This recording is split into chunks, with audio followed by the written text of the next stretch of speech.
Welcome to our podcast. This is Friends on Fire. I'm Mike. I'm a lifelong devotee of financial independence. I even wrote a book about it. And I'm Maggie, a newer convert, but just as passionate, especially on the intersection of minimalism and financial independence. We're one and the same. We are two like-minded friends who believe that talking about money with your friends and family opens the door to financial well-being. The Friends on Fire podcast is about dispelling myths, building financial acumen, and sharing your financial independence journey with the people you care about. This is Friends on Fire. Hey, Mike. Hey, Maggie. How's it going? It's going pretty well. I have spent the majority of this week, majority is a strong word, I have had a number of meetings this week where I've been talking to various teams in our organization about medical benefits.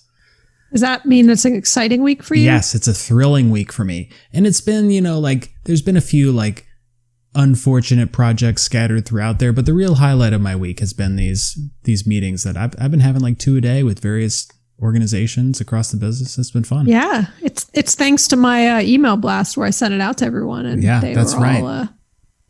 I'm kind of like your broker agent. They're probably like, why does Maggie have to go around and shop this session for him? And then when somebody brings up the podcast, or when I bring up the podcast, they're like, oh, I get it now. This is they're in collusion with each other. Cahoots. Yeah. But we'd have to actually be making money off of something to be an actual and we're definitely not making any money. So, but it's been useful, and it's been kind of it's like a live podcast. I get to go through a lot of information, very similar to the episode we recorded on the subject. But it's been fun, and it's a different experience than recording the podcast because we do it over video, and I can see people's faces, and they ask questions, and it's interesting for them. Or at least that's what they tell me. Maybe they're bored out of their mind. But at least they're showing up and asking questions. So yeah. Yesterday, I was actually sitting outside a little neighborhood market that is near our house that we can walk to. And God, I was about to give you the whole backstory. And then I was like, you know what? Mike just wants me to get straight to the point. Yeah. Straight to the point of what I was going to tell you is a neighbor.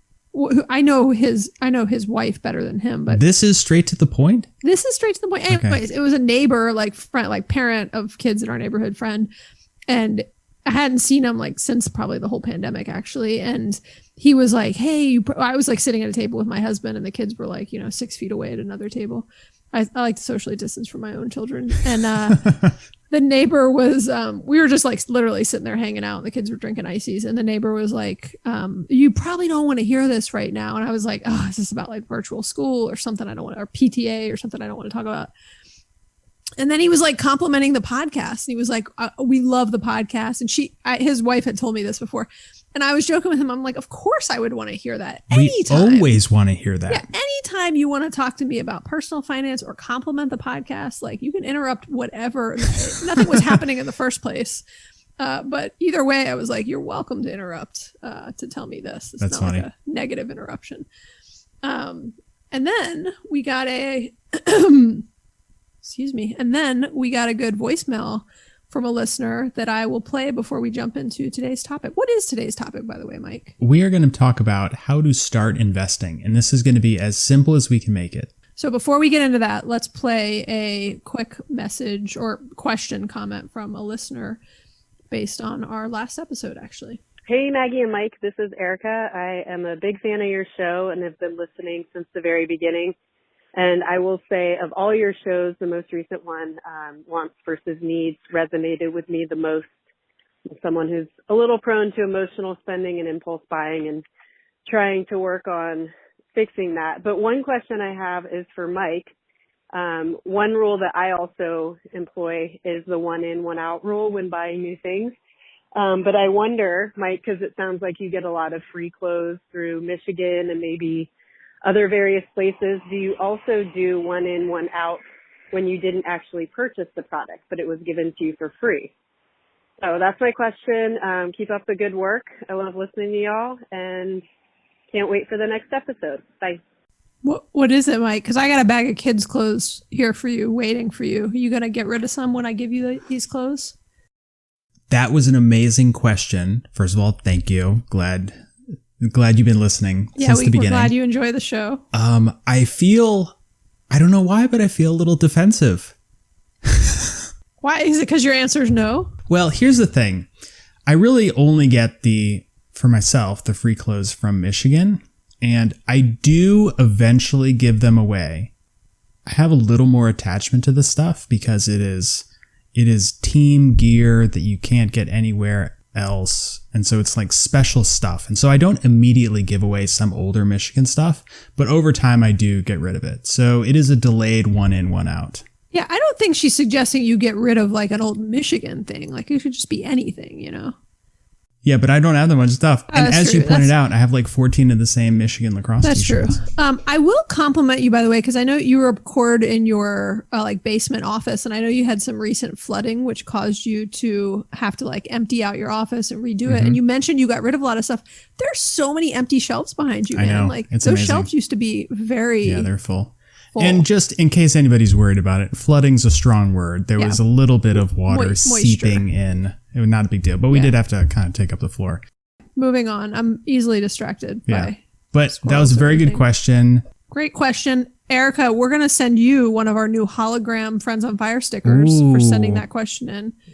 And you have to get rid of one of your old stickers when you get it. Not one of your old Friends on Fire stickers. Somebody Definitely else's not. sticker. No. For sure. Some other podcast sticker. Yeah. Okay. Let's jump in. All right. It's an exciting topic. You were excited about wants versus needs. I'm more excited about this one. But as we've learned from that listener, everybody finds something a little bit different in the show. And so we have talked about investing a lot. It is a critical part of financial independence and growing your wealth. But one of the things that comes up periodically, and I think people are a little shy to say this or to ask questions about it, but they're like, I don't even know where to start.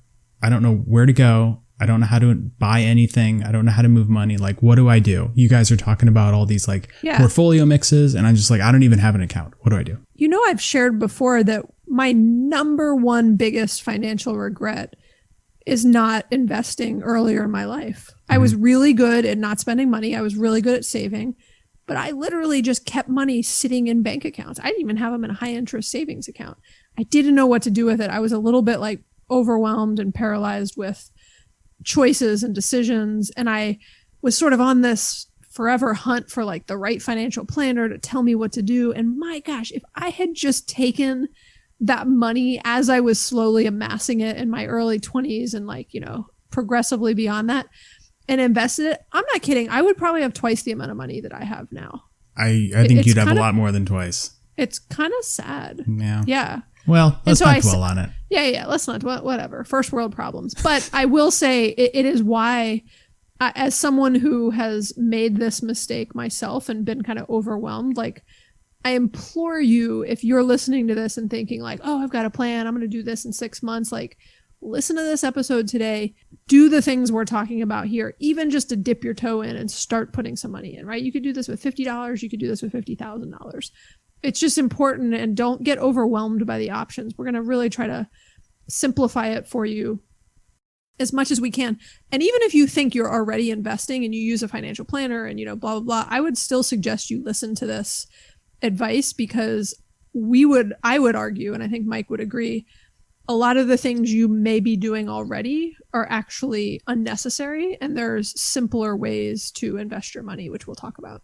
So let's give a quick recap about what investing is. When we talk about quote unquote investing, we're talking about the stock market, and you are buying pieces of those companies called shares, otherwise known as stocks. And this is overly simplified, but you can buy an individual stock, like one share of Apple. You can buy a mutual fund, which is a bucket of investments, mostly stocks and bonds and other types of things, but it's managed by somebody. So you buy a piece of that bucket that somebody else is taking care of, and you get the returns on their performance. Or you can buy an ETF, or exchange traded fund, which is a piece of many individual stocks, and it can be across the whole stock market, across the whole industry. But the idea is that it's unmanaged, and you are just owning a bunch of different little pieces of multiple companies, and it diversifies your risk. So those are the three types of investments, primary types of investments. And I'll add, Mike, for the people who that like sort of went over their head and they're like, oh, you've already lost me. I often will say this in this episode and in this topic. don't stress out about the specifics, right? If you're like, oh, I don't know if I want to do mutual funds or ETFs, like just pick one and do it. It doesn't matter. Like we had some discussion on this in some episode way early on. And I think I was talking to my mom, who knows? Anyway, I was same thing. Who knows? Same thing. And I was saying something about how I prefer ETFs. And my mom was like, well, your uncle said he prefers mutual funds. And I was like, whatever, mom, I'm not going to sit here and like debate this with you. Like either one is fine at this point, like here's why I prefer ETFs and here's why, I think this is right versus wrong. But like, my point is just don't get lost in the minutia of it and don't let that be the reason that you don't make a decision to just start investing. Because the sooner the better, as we'll talk about. So Maggie, for the rest of the episode, I liked your comment.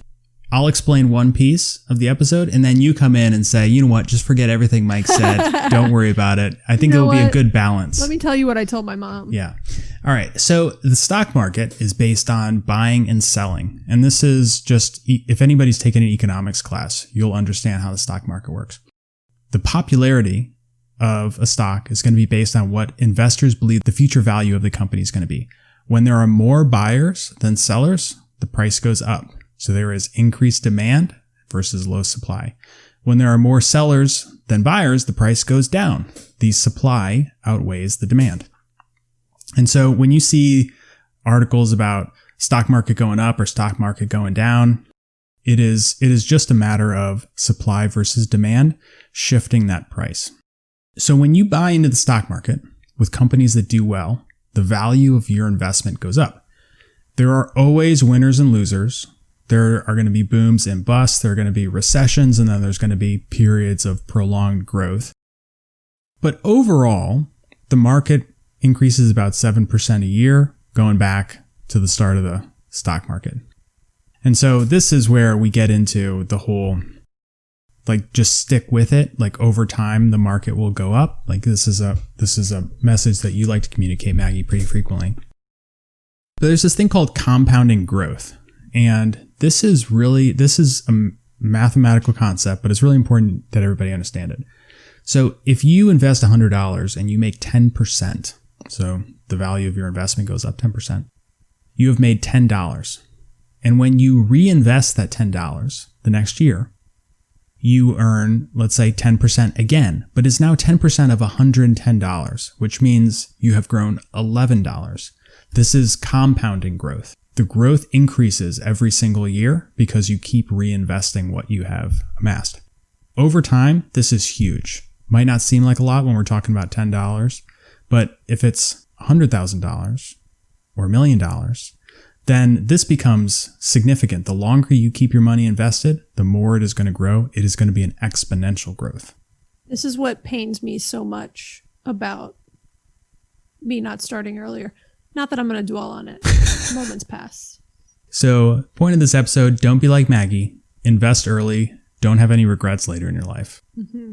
The last thing, before we get into some kind of specific lists, is that you need to be mindful of fees. ETFs and mutual funds are going to charge you fees. They are a product that you purchase. A stock is just buying a share or multiple shares of a company, and you may have to pay to actually buy or sell that with the company that you execute that order with. But an ETF and a mutual fund, there are people that are like doing work and creating this financial product for you, and you need to pay a fee for that. Over time, these fees add up in the same way that compounding growth adds up. So if you have a 1% fee on $100, you're going to pay $1. But if you have $1 million, you're going to pay 1% of $1 million. And this number gets big. And so when you are choosing an investment, you should also look at what's called the expense ratio or the fees to understand how much this is relative to other choices. And another little, we're talking about kind of just like straight brokerage investing, but in your 401ks and all the benefit programs that you have through work, the fees are going to be huge. And so the more you can invest in low fee options, the better. So you're paying, well, I don't want to get us off track on there. Wait, so in your, I know we're not talking about like your 401k at work or things like that, but when you are choosing funds in your 401k, you can choose higher or lower fee funds within that? Yes. And you're also paying a fee for the 401k administrator. Right. So you're but paying that part you can't get out of. That's just unless you leave chosen by your company. and you roll your 401k over into into another one. Yeah. And then you make the investment choices yourself. Okay, got it. You're always paying somebody. All right. So before we get into the 5 easy steps for how to start investing, here are some warnings. Don't try to time the market. There's this famous saying that says, I don't actually remember what it says. It's something like, it's about time in the market, not timing the market. So you just need to stay invested, not try to get in and get out to make a quick buck, because you're always going to lose. I'll give you a good example. I've been trying to time the market this year because I've been holding on to some cash thinking like, oh, the market should have dropped by now, right? Everyone predicted some much bigger drop than we had already hit. And so I've been holding on, and like, had I put some of that money slowly into the market over the past 7 months, I would have more money now. It's a great example of like, even when you think it's obvious that something's going to happen, like, do not try to time the market. There's, a ton of research around how that just doesn't work, especially for the average person. Mm-hmm. The second warning, don't gamble. There are a lot of similarities between gambling and investing in the stock market. You get a thrill when you do well. The psychology of, risking your money is very similar to gambling. Do not treat it like gambling.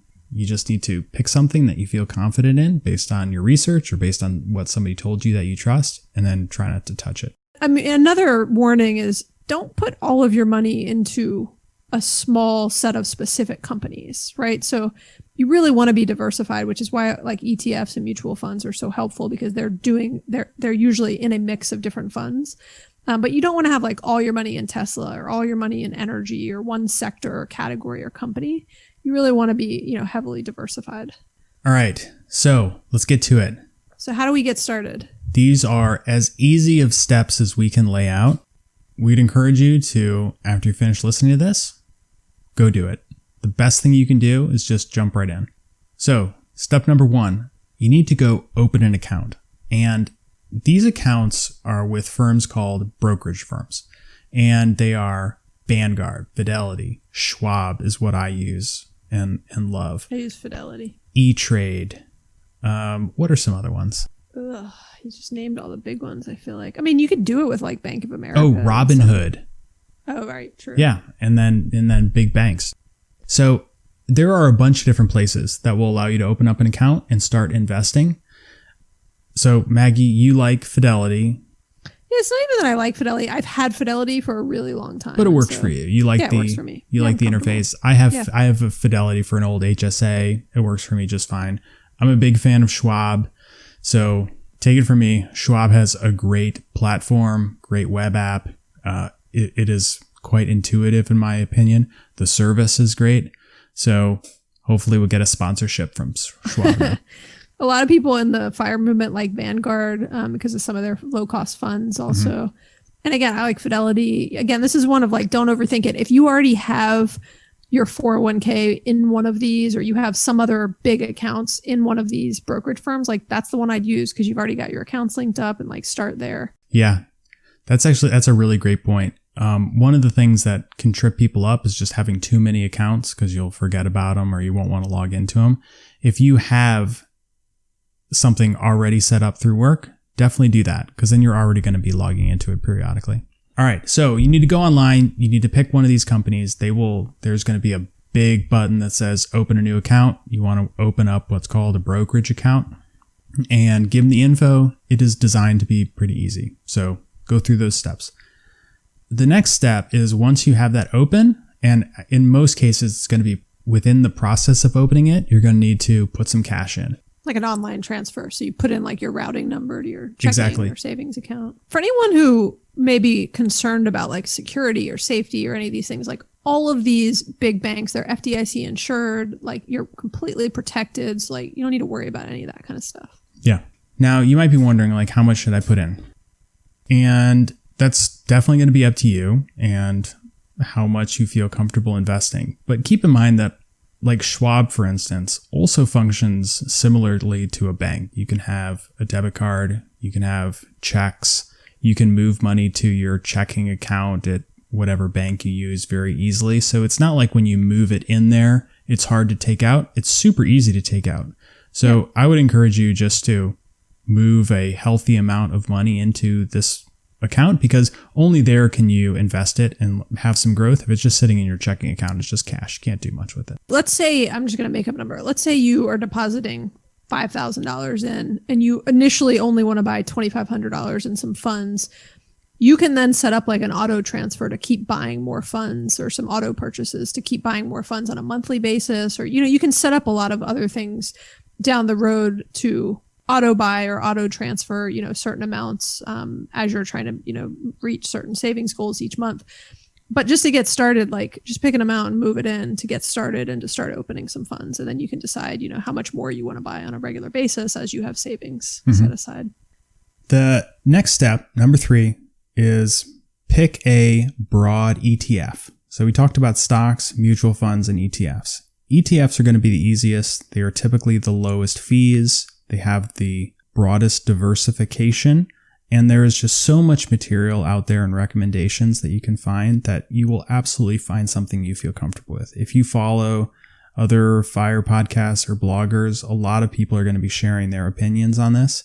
And in most cases, if an ETF is investing in the entire stock market or the entire S&P 500 or the entire Dow Jones index, you are going to have very healthy, similar returns across all these. So don't sweat it too much. So we have 3 listed, and we'll have them in the show notes. These are just general, broad stock market funds that generate pretty consistent returns.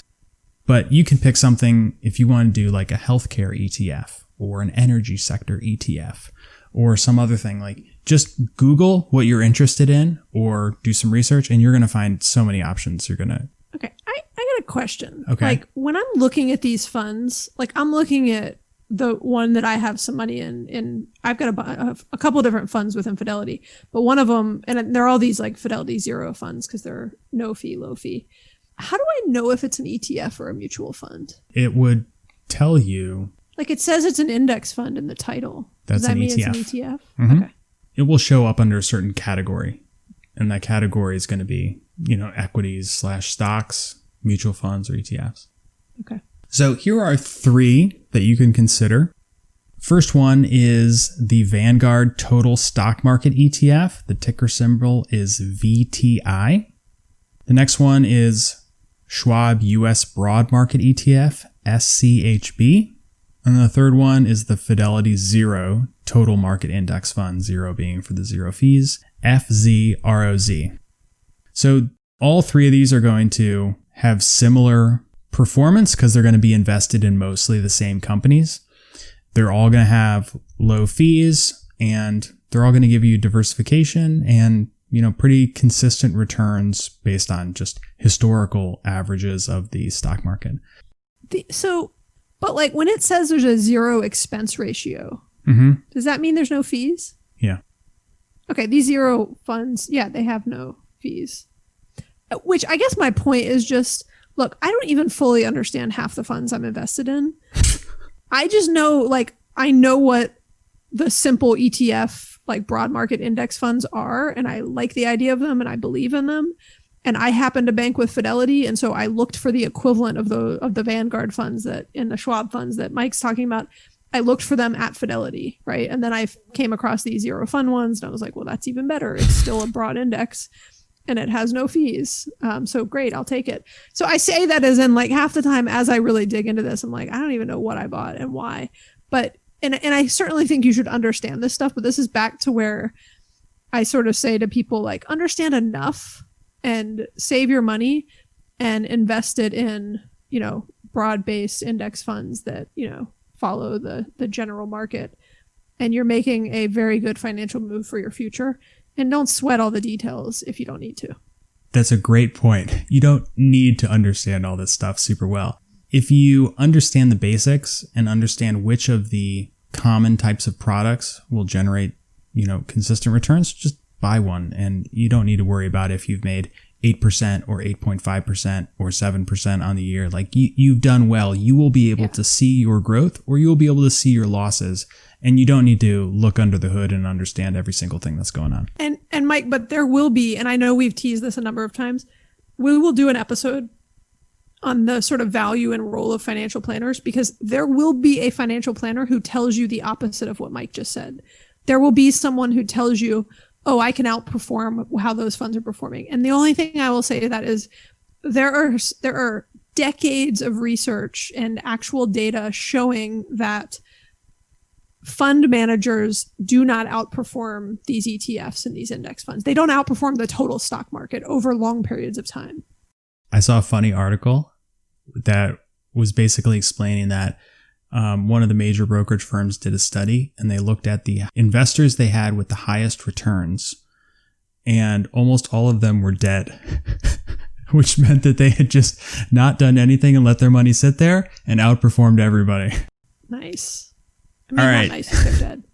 Number 4, when your money arrives, go immediately up to the quote unquote trade button and select buy and type in your ticker symbol. This is the way that you begin to execute a purchase. Or if you are overwhelmed by the simplicity of what Mike just explained, go to the chat window and click help and tell the chat agent in your account, like, I want to buy something and I don't know what to do. They'll also walk you through the entire process. And I'm being serious. Like, there's things I've wanted to do at Fidelity where I'm like, oh, I forgot how to like backdoor transfer my Roth IRA, and like somebody always will walk me through it in customer service, usually via chat, and it's super helpful. Mm-hmm. Or I just call you Mike. Yeah, that's right. Also, so the brokerage firms want you to be buying and selling. So all of their online interfaces are set up to make this super easy. So you're going to very clearly see the trade button, and you will be able to select buy from the drop down, because it's going to be buy or sell, and you just need to pick buy. And Mike, a lot of these things can have a small transaction fee on them sometimes when you buy. Yeah, that's true. But most of them, like Schwab, eliminated all their transaction fees a few years ago. So the market and Robinhood is all free as well. So a lot of these things have moved. Yeah, I would just say you're right. And I think Fidelity has too. Yeah, but you raise a good point. Like, depending on what you choose, there could be a fee, and you just need to be mindful of it. Yeah, you just want to be mindful of, like, don't keep buying it in $50 increments. Perhaps like wait till the end of the month and, buy $500. Mm-hmm. You know what I mean? Like, do them in bigger increments to make it worth the fee. And step number 5 to complete the 5 easy steps to start investing is you want to finish out this transaction by selecting a few more settings. And the way this appears on your screen is going to vary by brokerage. But basically, you need to pick how many shares you want. Now, sometimes there's going to be a calculator that says, like, how much money do you want to invest? And it will divide the number of shares, or divide the cost of the share and give you the amount of shares you need to buy. But in most cases, you'll be able to just do that math right there. So you type in 10 shares. Well, and Mike, just for the people who are like, I don't know what you're talking about, you'll type in 10 shares, and if the price is $12 or whatever, it'll show you $120. That's right. So it'll do the math for you. And if you're thinking like, oh, I have about $500 I want to spend, just keep typing in the amount till it gets to that thing. Unless it has the setting where it lets you just put a price in instead of a number of shares. The next thing you want to do is select the order type. There's going to be multiple order types listed out. All you need to be worried about is choose market order. A market order simply executes at whatever the market price is at that time. There are different ways that you can kind of play around with this to say, I want to purchase when it hits this price, or I want to sell when it hits this price. If you are just getting started, just do market order. If you're making this purchase during the open hours of the stock market, it will just execute within a fraction of a second at whatever the stock price is right then. On that point, do you think it matters if people are doing it when the market's open versus at night, and then it'll do it, right upon open in the morning? It doesn't really matter. So you're going to be investing for the long term. You don't know if it's going to go up or down that day. Yeah. So it goes back to, don't try to time the market, even if it's just one day. Now, as you get more familiar with how the stock market works, like, you may feel confident thinking like, I'll invest today because tomorrow I think it's going to go up or something like that. But in general, don't worry about it. Just place your order and forget it. So the last thing in step number 5 that we recommend is to select the reinvest dividends checkbox which will show up if it's a stock that has dividends. And Mike, I'm going to let you explain why that matters. So this goes back to the compounding growth. Dividends are paid to you on a quarterly basis if the stock has them. And if you reinvest all that, you can either take it in cash and it just sits there in cash. If it's reinvested, it will come to you in cash and automatically used to buy more shares. And that's how you get portions of shares. And that's how you get the compounding growth. So definitely reinvest those dividends. So that was 5 easy steps. If those 5 easy steps were not quite easy enough for you, we will give you an alternative, which we've talked about a few times before. And I personally, it was kind of how I first finally got started investing, is using a service like Wealthfront or Betterment, which essentially are kind of these like robo investing, artificial intelligence led firms. I don't even know what to call them. That was an eloquent explanation of them, Maggie. I was about to go like Google it and be like, well, how does Wealthfront describe themselves? Because that's how we should. They're robo investors. They have algorithms and they're just buying stuff. Yeah. So Wealthfront uses technology to help you make more money on all your money and take the work out of banking, investing, borrowing, and planning. That's their Google SEO description. But the point is, if you really are overwhelmed, like start with those. The fees are a bit higher, but they're way lower than any sort of financial planner would charge you. So we don't think you necessarily need that, to be clear. Like if I had this to do all over again, I would just go and just buy index funds and have put, over time, put small amounts into that and built up a great portfolio there. I did start with Wealthfront a number of years ago. And so I still have that money in there. I've not pulled it out. But now I put my money into index funds. And so I don't keep putting a lot of money into Wealthfront. And the way Wealthfront works is very similar in the initial steps is like you need to open an account. You need to put some cash in, but then the investment selection is much simpler. You just kind of pick high risk, low risk, and then you fill out a survey. They put you on like a 1 to 10 sort of risk level score that you can adjust. And then you're just buying money into those funds. You don't have a choice of like which funds. You're just putting money in, and they're essentially buying a mix of funds based on your risk tolerance. So hopefully these steps were easy to understand. We'll just hang out here and wait for you guys to go open up an account. Maggie, we'll just hang on the line for like 10 minutes. Yeah, we'll be on for live Q&A. Go ahead. All right. Go ahead. So let's finish up with our 3 key takeaways on this episode. We're not going to revisit the 5 steps, but the 3 things that you should be mindful of. Number 1, don't overthink it.